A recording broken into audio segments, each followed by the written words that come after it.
If you were to pull out a crystal ball, what are maybe areas over the next 5 years where you're like, AI will probably replace this. We're not going to need whatever it may be. I mean, I'm even thinking like, do we really need retail locations?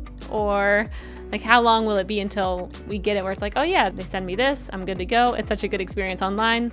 I, for the most part, don't really need someone to handhold me through it or help me because everything's just going so flawlessly. But what do you think is to come? And it doesn't have to be about AT&T. You can just predict this overall industry if you would like.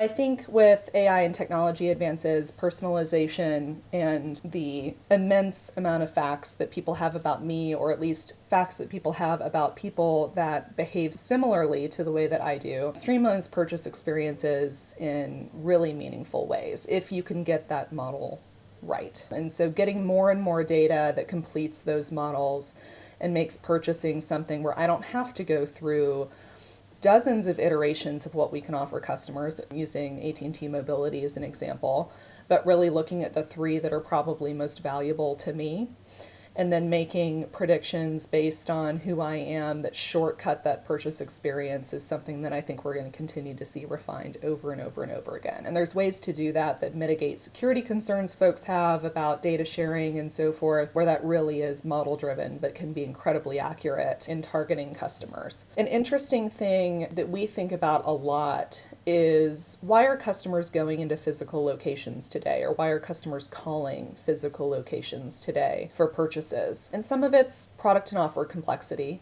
that will absolutely simplify over time, at least in our industry, and we're making changes in that regard. But a lot of it's reassurance. And so cracking the nut on how you speak to customers in a way that is promoting confidence in what they're purchasing, especially for really big ticket items that have a subscription based behind them. So TVs can be really expensive. People buy those online all the time. Insurance has been digitized in many ways, but it's when you have a really big upfront purchase as well as a pretty substantial recurring cost on the back end. It's a big commitment for customers. And sometimes I just want to hear from somebody, did I do this right? Did I click all the boxes? Is this the best deal that I can be getting? It's the best one that I found.